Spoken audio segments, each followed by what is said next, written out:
අපි අද ගොවියා YouTube channel එකේ තුන්වෙනි වීඩියෝ එක විදියට බලන්න යන්නේ. අපි කොහොමද දෙවෙනි වීඩියෝ එකේ විදියට, ඒ කියන්නේ දෙවෙනි වීඩියෝ එකේ සුද්ධ කරගත්ත වත්තට අවශ්‍ය අන්නාසි පැල, හොඳ අන්නාසි පැල තෝරගන්නේ කොහොමද කියන එක බලමු. අපි අපේ තවත් වත්තකට තමයි යන්නේ. ඒ කියන්නේ අපේ කලින් හිටවපු වත්තක් තියෙනවා. අපි ඒකට ගිහිල්ලා එක පැත්තක තියෙන අන්නාසි පළවෙනි මුරේ ගෙඩි කපලා කොළ කැපුවට පස්සේ ඒක කොළස්සෙන් ආපු පැල අපි බලමු. ගිහිල්ලා දැන් වත්තට යන්න තා පොඩි දුරයි තියෙන්නේ.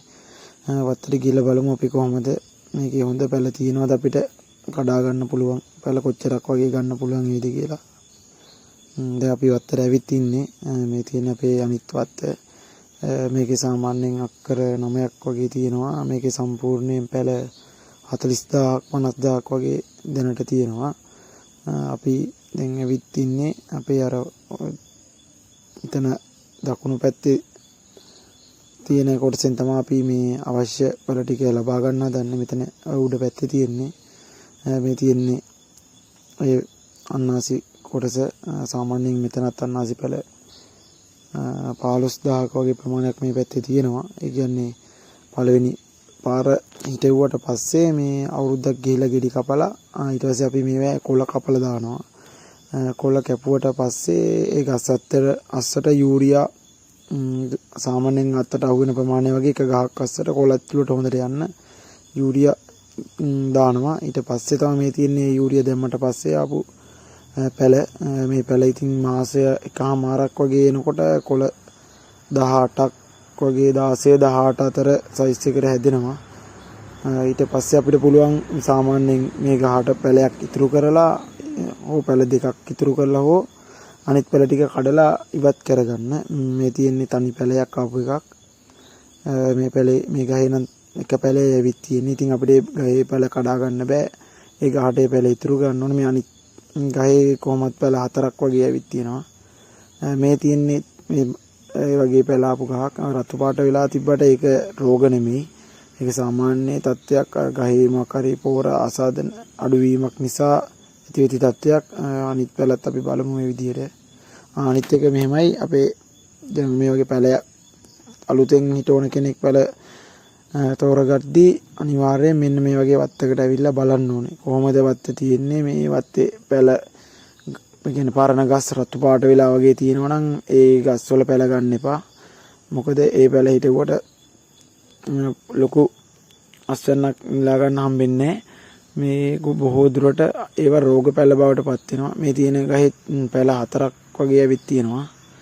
අපිට පුළුවන් ඔය තියෙන පැල දෙක තුනෙන් ගහට දෙකක් ඉතුරු කරලා ඉතුරු තුන කඩා ගන්නත් පුළුවන්. නැත්නම් අපි සිදු කරන්නේ තනි පැලේ ඉතුරු කරලා, කියන්නේ මැද පැලේ විතරක් ඉතුරු කරලා අනිත් පැල ටික ඔක්කොම කඩලා ඉවත් කරනවා. ඒ කියන්නේ කොළ 18ක් වගේ වෙනකන් තියලා වරින් වර පැල ටික කඩලා ඉවත් කරගන්න එක.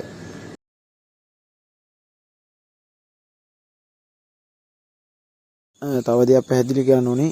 දැන් අපේ මේ වීඩියෝ බලලා එකපාරටම අර Facebook එකේ ඇඩ් දාලා විකුණන්න තියෙන අන්නාසි පැල එහෙම ගන්න යන්න එපා. මොකද ඒ අන්නාසි පැල මේ බොහෝ දුරට රෝග පැල වෙන්න පුළුවන්. සමහර අයව තියෙන හොඳ පැල ඒත් විශ්වාස කරන්න අමාරුයි.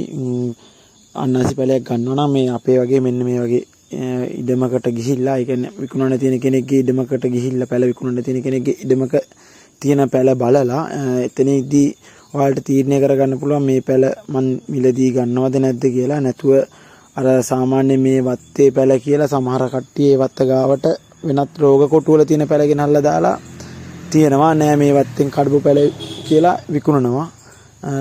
අනිත් එක ගන්න ගිය යන එක්කෙනාටත් හොයාගන්න බෑ මේ පැලේ දිහා බැලුවට මේක රෝග පැලයක්ද හොඳ පැලයක්ද කියන එක බැලුව බැලමට හොයන්න බෑ. ඒ කියන්නේ පැලේ හැම පැලයක්ම කියන්නේ හොඳ පැල වුණත් රෝග පැල වුණත් සාමාන්‍ය මාස 2 වගේ පොඩි ඒ කාලෙදී ඔක්කොම කොළ එක විදිහට තියෙන්නේ. රතු පාට වෙන මුකුත් වෙනසක් වෙන්නේ නැහැ. ඒක නිසා අනිවාර්යයෙන් මේ වගේ කොටුවට ගිහිල්ලා හොඳට කොටුව බලන්න ඕනේ. බලලා ඉවරලා තීරණය කරෑකි මේ වත්තේ ගස් වලට රෝග නැහැ, මේකෙන් පැල ගන්න පුළුවන් කියලා. මේ තියෙන මම අර කලින් පෙන්නපු වීඩියෝ එකේ මේ සාමාන්‍යයෙන් මීට මාස 4කට වගේ කලින් ගෙඩි හැදිලා තියෙනකොට ගත්ත වීඩියෝ කොටසක් මේකෙදී මේ තියෙන කිලෝ 1.5ක් වගේ සයිස් එකට හැදිච්චි හොඳ අන්නාසි ගෙඩිය. මේක තව හරි මම මෙතෙන්දි පැහැදිලි කරා නම් අපි අර කලින් පෙන්නපු පැල ලබා ගන්න කොහොමද කියලා. කියන්නේ මේ අන්නාසි අස්වැන්න නිලුවට පස්සේ අනිවාර්යයෙන් මේ අන්නාසි ගස්වල කොළ ටික ඔක්කොම මේ විදිහට කපා ගන්න ඕනේ. එතකොට මෙන්න මේ වගේ පැල ඇවිත් තියෙනවා කොළ අස්සෙන්. ඒ පැල වලට හානියක් නොවන ආකාරයට අපි සම්පූර්ණ ගස්වල මෙන්න මේ විදිහට කොළ කපලා දැම්මට පස්සේ අනිවාර්යයෙන් මෙන්න මේ වගේ පැල 2ක් 3ක් අනිවාර්යෙන් එනවා. ඉතින් හැමෝම අපේ ගොවියා YouTube channel එකත් එක්ක එකතු වෙන්න කියලා මම ඉල්ලා සිටිනවා. හරි මේ තියෙන්නේ මේ ආත්තම අපේ ඔයාලට රෝග ගස් කියලා අදහස් කරන්නේ මොකද්ද කියලා පෙන්වන්න යන්නේ. මේ තියෙන මේ රතු පාට වෙලා තියෙන ගස් තියෙන කොටත් දුරට ඒ රතු පාට වුණත් ඒවයි කොළ අගිස්ස මේ කොටත් දුරට මෙන්න මේ අන්නාසි ගහේ වගේ මේ මැරෙනවා. මෙන්න මේ විදියට අන්නාසි ගහේ කොළ ටික මැරෙනවා. මේ මැරුණොත් ඒ කියන්නේ මේ වගේ මැරිච්චි වතු වල පැල ගන්න යන්න එපා. ගොඩක් කට්ටිය මේ වගේ මැරිච්චි වතු වල තියෙන පැල කඩලා ඒවා මේ හොඳ වතු වලට ගෙනල්ලා මේ සාමාන්‍යයෙන් ඔයගේ මේ වගේ හොඳට තියෙන වතු වලට ගෙනල්ලා මේ ඒ පැල දාලා තියලා මේ වත්තෙන් කඩපු පැල කියලා මේ ගොඩක් කට්ටිය අලුතෙන් හිටවන කට්ටියට විකුණනවා. ඒ වගේ වට අහු වෙන්න එපා. හරියට මේ බල්ලා අන්නාසි පැල ගන්නකොට ගන්න පේනවනේ මේ ගහේ තියෙන්නේ. දැන් සාමාන්‍ය අපේ මේ වත්තේත් මේ හරිය විතරයි ගොඩක් රෝග ගස් නැහැ. මේ බෙහෙත් දාලා රෝග තෙල් ගහලා තියෙනේත් මේ වගේ ගස් තියෙනවා. ඒ කියන්නේ මේ පැල අපි මුලින් හිතවද්දි අපිට හොයාගන්න බෑ මේ පැල රෝග පැලයක්ද නැද්ද කියලා. ඒ කියන්නේ වත් අණුව තමයි හොයාගන්න පුළුවන්. මේ වත්තින්ම කඩාගත්තොත් ඒ වත්තේ පැල හොඳයි කියලා තීරණය කරන්න පුළුවන්. නැත්නම් අර වතු ගාවට ගෙනත් දාලා දෙන පැලවලදී මෙන්න මේ තත්ත්වය තමයි. සමහර රතු පාට වෙලා තියෙන මෙන්න මේ තියෙන හරි විතරක් තියෙන ගස් ටික මේක අනිත් ගස් වලටත් බෝ වෙන්න පුළුවන්. ඒ කියන්නේ පිටි මකුණකින් තමයි මේක ගොඩක් දුරට බෝ වෙන්නේ. ඒ කියන්නේ පස මුල හරියට මේ මුල් ටික හරියට පොළොවට අල්ලන්නේ තියෙන පොර අල්ලන්නේ නැතුව පේනවනේ. ඒ වගේ ගස් වලින් එන ගෙඩි මෙන්න මේ වගේ තත්ත්වයට එනවා. එතකොට හොඳ පළදාවක් ගන්න වෙන්නේ පොඩි ගෑම් 500ක්වත් වෙන්නේ නැහැ. එක ගෙඩියක් ලොකෙදි වේ. ඒකම තියෙන අනිත් ගෙඩිය එයා තමයි මේ තියෙන්නේ. ඒ ගෙඩිය මේ සයිස් රෝග ගහේ ආපු ගෙඩිය මේ සයිස්. මේක දැනගන්න පුළුවන් වෙන්නේ අන්නාසි අපි වගාව ඉඳවලා මාස 2කින් වගේ පොර දාලා දැම්මට පස්සේ තමයි මේ ඊළඟ මාස 4ක් වගේ වෙන කාලෙ විදි තමයි මේ කොළ අගිසි රතු වෙලා මේ විදිහට පේන්නේ. නැත්නම් අපිට කිසි කොහොමත්ම මේක හොඳ පැලයක්ද මේ රෝග පැලයක්ද කියන එක හොයාගන්න අමාරුයි. මුලින්ම කරන්න ඕනේ ඒක අපි වත්තෙම හොඳට බලලා ගන්න ඕනේ අවශ්‍ය පැල ටික.